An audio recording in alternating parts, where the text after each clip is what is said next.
61 करेंगे, जो कि मोस्ट इंपॉर्टेंट आर्टिकल है नॉलेज पर्पज से प्लस आपके कंपटीशन के पॉइंट ऑफ व्यू से, दोनों पर्पज से आर्टिकल नंबर 61 बहुत इंपॉर्टेंट है। इसको हम बेसिकली पूरी तरह समझने की पूरी कोशिश करेंगे। किसी भी तरह हम यहाँ पर उसको जो भी उसमें आर्टिकल में दिया गया उसको प्योरली हम इसको समझने की पूरी कोशिश करेंगे। चलिए लेट्स स्टार्ट करते हैं आर्टिकल नंबर 61।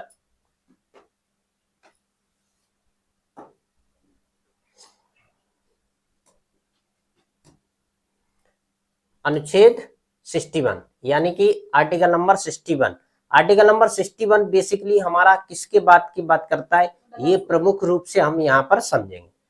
राष्ट्रपति पर महाभियोग यानी कि राष्ट्रपति पर महाभियोग की प्रक्रिया के बारे में बेसिकली आर्टिकल नंबर 61 बताता है कि मतलब अगर राष्ट्रपति को हटाना है तो उसके लिए महाभियोग लगाया जाएगा, तो महाभियोग की जो प्रक्रिया है वो किस तरह चलेगी, बेसिकली इसकी बात करता है। चलिए इसमें और हम समझते हैं।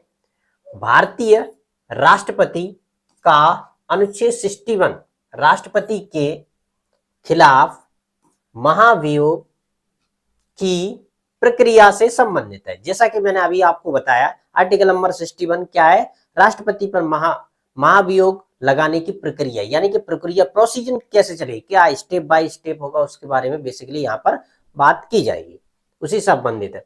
यह प्रावधान करता है कि राष्ट्रपति को उनके पद से हटाने के लिए संसद द्वारा महाभियोग चलाया जा सकता है। यानी कि राष्ट्रपति को अपने पद से हटाना है तो संसद क्या प्रक्रिया कर सकती है, महाभियोग की प्रक्रिया चलाकर राष्ट्रपति को उसके पद से हटा सकती है। बेसिकली इसके बारे में यह बात करता है।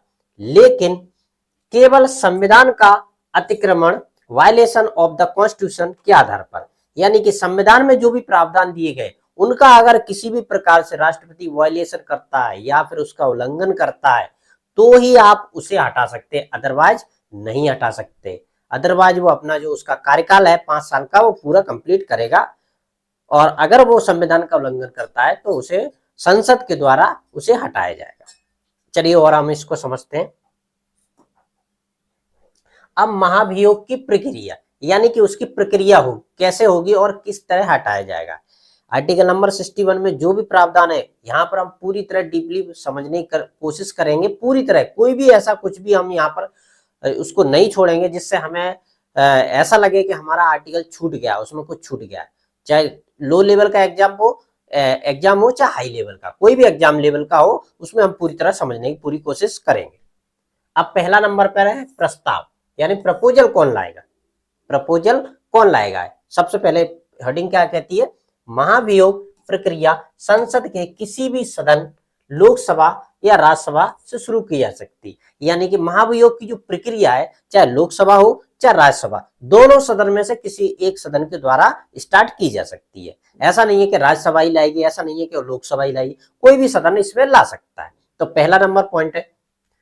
दूसरा पॉइंट हमारी हेडिंग क्या है, प्रस्ताव को कम से कम 1/4 यानी 25% सदस्यों के हस्ताक्षर के साथ राष्ट्रपति को 14 दिन पहले नोटिस देना होता है। यानी कि कम से कम कितने 25% यानी कि 25% यानी कि 1/4 जो लोग हैं वो क्या कर सकते हैं, प्रस्ताव ला सकते हैं और राष्ट्रपति को 14 दिन पहले उसको नोटिस देंगे कि हम आपके ऊपर महाभियोग ला रहे हैं। पहला पॉइंट हमारा ये कहता है। चलिए दूसरा पॉइंट हमारा इसमें क्या कहता है, दूसरा पॉइंट हमारा कहता है सदन द्वारा अनुमोदन, अप्रूवल बाय हाउस। इसमें क्या कहता है, प्रस्ताव को 2/3 बहुमत से पारित किया जाना चाहिए। यानी कि जो भी प्रस्ताव आया है चाहे लोकसभा की तरफ से आया हो चाहे राज्यसभा की तरफ से आए, 2/3 कितना 2/3 बहुमत से पारित किया जाना चाहिए। यानी कि उसको पारित करने के लिए 2/3 बहुमत होना बहुत जरूरी है, उसके बगैर ये पारित नहीं माना जाएगा। बेसिकली दूसरी हमारी हेडिंग ये कहती है।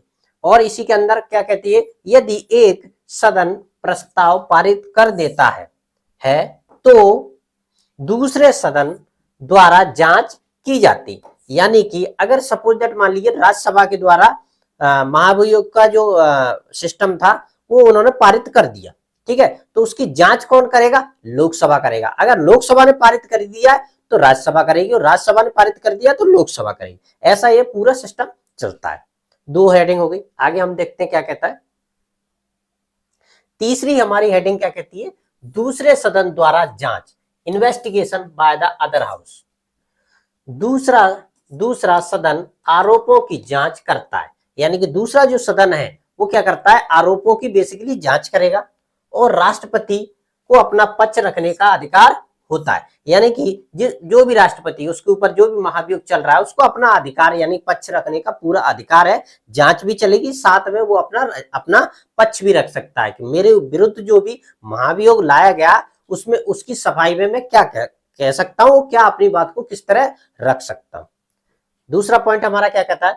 यदि दूसरा सदन भी 2/3 बहुमत से महाभियोग को मंजूरी दे देता है तो राष्ट्रपति को पद से हटा दिया जाता है। यानी कि जो दूसरा सदन है, लोकसभा और राज्यसभा, अगर 2/3 बहुमत से दोनों लोग पारित कर देते हैं महाभियोग की जो प्रक्रिया है, तो राष्ट्रपति को अपने पद से हटना पड़ता है उसके बगैर।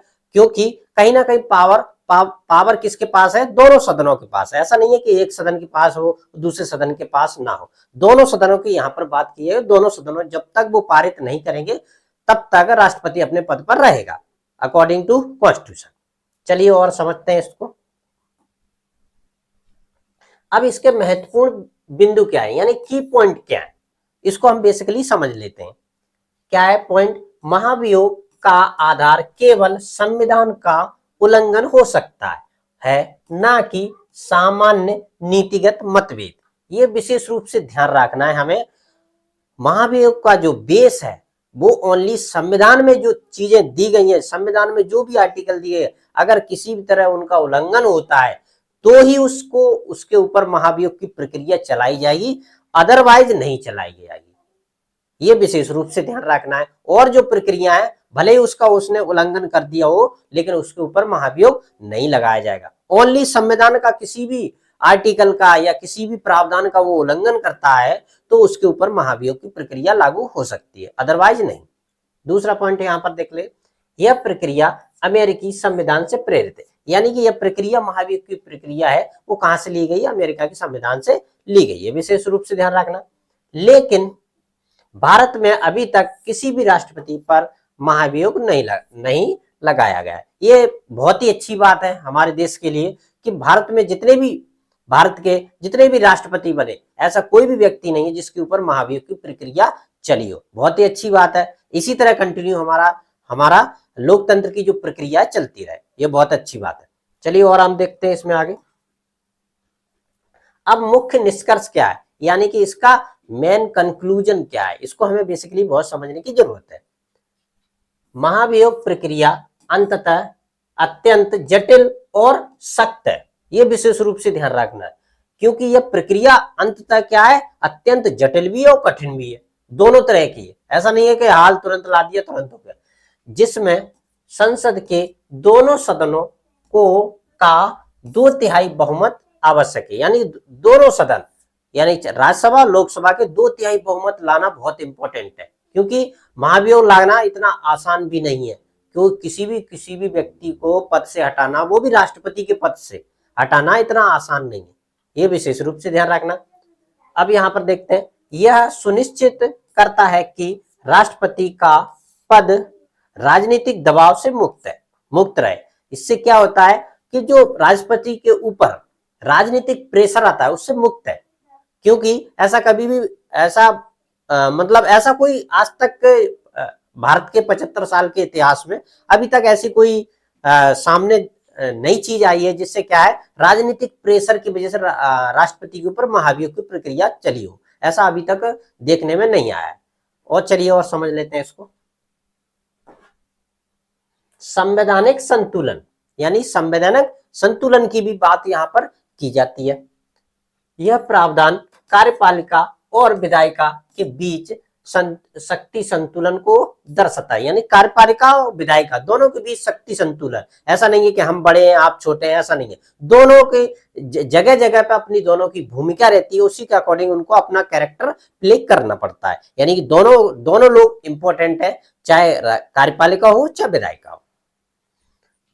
राष्ट्रपति को हटाने के लिए कानूनी और औचित्य अनिवार्य है, जो संविधान की सर्वोच्चता को बनाए रखता है। अगर इंपॉर्टेंट है, अगर लगता है इंपॉर्टेंट है, तभी राष्ट्रपति को हटाया जाएगा, जिससे क्या होता है कि संविधान सर्वोच्च है, संविधान सर्वोच्च है, उसके ऊपर कोई नहीं। बेसिकली यहां पर ये पॉइंट को हमें समझने की बहुत जरूरत है। संविधान सर्वोच्च है, अगर आपने संविधान का उल्लंघन किया है तो आप भले ही राष्ट्रपति हो, प्रधानमंत्री हो, कोई भी हो, XYZ, ठीक है, आपको पद से हटा दिया जाएगा। यानी संविधान के जो भी प्रावधान है उनको आपको लागू करना पड़ेगा, उसी के अकॉर्डिंग आपको अपना कार्य करना पड़ेगा।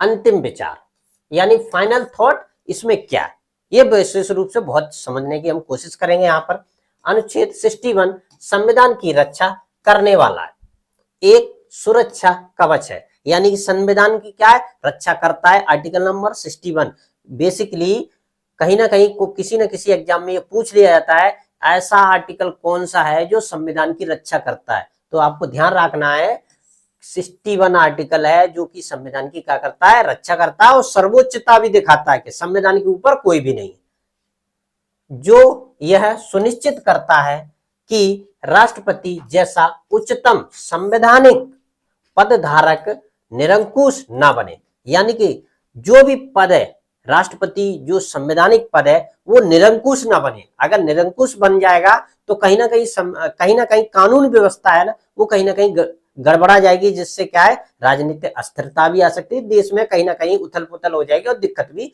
प्रॉब्लम क्रिएट हो सकती है। इसीलिए उसकी सुरक्षा करना बहुत जरूरी है। और निरंकुश ना बने, कौन ना निरंकुश बने, जो राष्ट्रपति के रूप में जो व्यक्ति राष्ट्रपति बना हुआ है वो निरंकुश ना बने, सबके लिए एक जैसा व्यवहार रखे, चाहे वो किसी भी धर्म का हो, किसी भी जाति का हो और किसी भी मजहब का क्यों ना हो, पूरे भारत में एक जैसा व्यवहार रखना चाहिए सभी व्यक्तियों के प्रति। लेकिन साथ ही उसे अनावश्यक राजनीतिक हस्तक्षेप से भी बचाता है। यानी कि राष्ट्रपति निरंकुश ना बने, साथ ही अनावश्यक जो भी राजनीतिक हस्तक्षेप होते रहते हैं उनसे भी उसकी रक्षा होती रहती है, क्योंकि प्रत्येक पार्टी जो होती है उसके ऊपर प्रेशर बनाती है कि ऐसा कानून होना चाहिए, ऐसा कानून नहीं होना चाहिए। यह भारतीय लोकतंत्र की परिपक्वता और संवैधानिक स्थिरता को प्रदर्शित करता है। यानी कि भारतीय लोकतंत्र की परिपक्वता यानी कितना वो सूझबूझ तरीके से अपना काम करता है और अपने कितने तरीके से, सही तरीके से, और कितना ये स्थिर है। संवैधानिक स्थिरता यानी संवैधानिक स्थिरता बनी रहे, ऐसा नहीं उथल पुथल हो और राष्ट्रपति अपने जो कानून है उसके दायरे से बाहर जाके कहीं ना कहीं काम करे, ऐसा नहीं कर सकते आप। तो ये अंतिम विचार था। हाँ, ऐतिहासिक महत्व, ये भी विशेष रूप, इसको भी हम थोड़ा सा इसको समझ लेते हैं। भारत में अब तक किसी भी राष्ट्रपति पर महाभियोग नहीं लगाया गया। ये बहुत अच्छी बात है हमारे देश के लिए। भारत के